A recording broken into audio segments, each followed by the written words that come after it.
欢迎来到巴巴娱乐呀频道，请订阅频道，所以大家不要错过当天最热门的新闻。我们今天的时事通讯包括以下内容：40集古装大剧来袭，诚意扛大旗，终于有一部值得我冲前狂追的剧了。国产剧集中，古装剧依然占据着强劲的市场。庆余年2完结后，于正的《墨雨云间》接档上线。如今这部剧也迎来了大结局，随后播出的《延心记》又把这类题材的热度接上了。但更让我期待的是接下来的一众待播剧。《狐妖小红娘》IP 中，由杨幂主演的月红篇扑了，但刘诗诗主演的竹叶篇却还未上线。杨幂之所以被大家吐槽，与她的状态有着分不开的关系，过于老气，一味十足。一点仙侠剧女主的感觉都没有，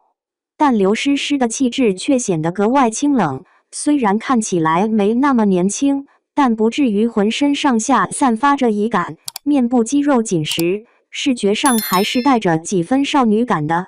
还有一部剧就是由程毅主演的《富山海》，改编自温瑞安的小说《神州奇侠》。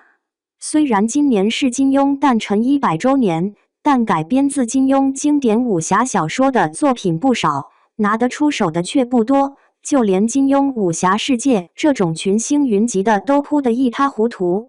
只能寄希望于同样在武侠领域建树颇深的温瑞安的作品了。由于这部剧出现在了鹅厂2024的大剧片单中，这也就意味着很快就要与大家见面了，而对于此类题材来说，最佳播出时间就是暑期档，终于有一部值得我冲前狂追的剧了。咸鱼翻身变大侠，小人物逆袭太热血。40集的体量，想要讲一个完整的故事不是问题，对富山海来说也有足够的发挥空间。剧集讲述的是一名酷爱武侠小说，却被现实磨平棱角的咸鱼萧明明，以小说男主角萧秋水程毅饰演的视角游历了一次武林世界。剧版改编后，保持了原有的设定，男主角也是从武力低微、热血冲动的少年剑客，最终成长为了有情有义、守护家国的大侠。典型的小人物逆袭走向，虽然是武侠题材，但却是最容易让普通人共情的。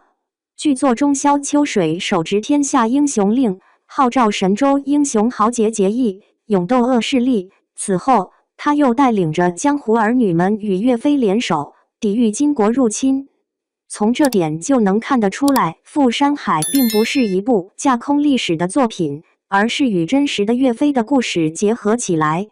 因此，从某种角度来看，这部《富山海》不只是一部武侠剧，更是一部历史剧。虽然是虚构的，但一段真实的历史却足以让故事变得更加惊心动魄。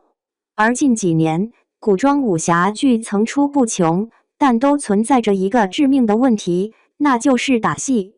要么就是像金庸武侠世界里的主角一般，打的软绵绵的，感觉像是摆好了 pose 拍视频；要么就是像雪中悍刀行一样，把能省的动作戏全给省了，留下的也是左手右手一个慢动作。《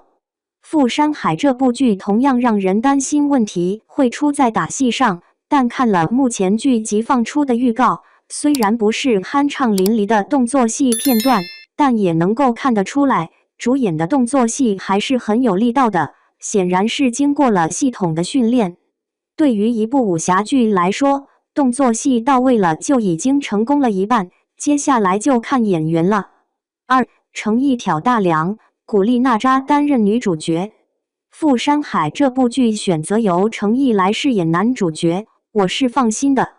凭借着琉璃进入大家视野的程毅，是妥妥的古装剧专业户，在《与君歌》《沉香如屑》等剧中的表现均可圈可点。但要说程毅的巅峰之作，必然是评分高达 8.5 的《莲花楼》。在这部剧中，他饰演的李莲花和李香怡是两种不一样的性格。剧作还未播出之时，看到程毅体态瘦削又病弱的样子，很担心他撑不起角色。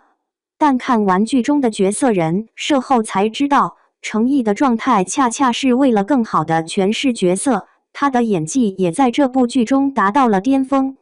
富山海》中程毅饰演的角色再一次突破，虽然单看目前的设定没什么亮眼之处，武林豪杰式的形象必然要更为霸气，这就需要程毅打破他在莲花楼中给大家留下的固有印象。程毅敢于尝试不同类型的古装角色，足以说明他对自身演技的信心。由于这部剧是一部典型的大男主剧，因此程毅在剧中的戏份占比要多得多，但女性角色在此类题材中也同样能演得出色。就像经典武侠剧中的黄蓉、梅超风，无论是正面角色还是负面人物，只要演员的演技不拉垮，就有出彩的可能。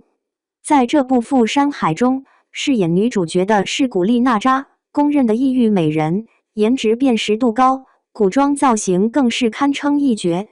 虽然从演技的角度来看，程毅不会被古力娜扎压一头，但过于抢眼的外形倒是让人忍不住替程毅捏一把汗。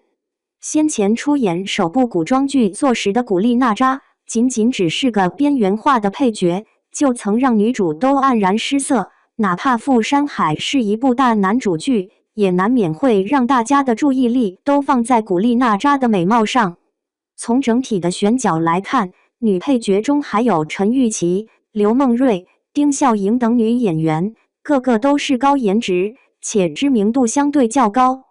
男演员中，除了程毅，演配角的几位都让人觉得陌生，这就越发让人期待女性角色在这部剧中的表现了。值得一提的是，这部剧的导演任海涛曾经多次合作程毅，并且还是最擅长拍古装剧的导演。《三生三世十里桃花》陈希元也是出自于任海涛之手，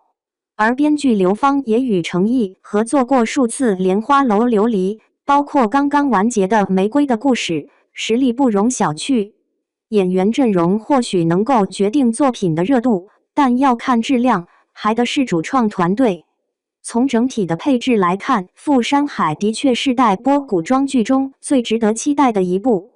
本就是当红顶流的程毅，为剧集带来的热度和流量是其他人没法比的。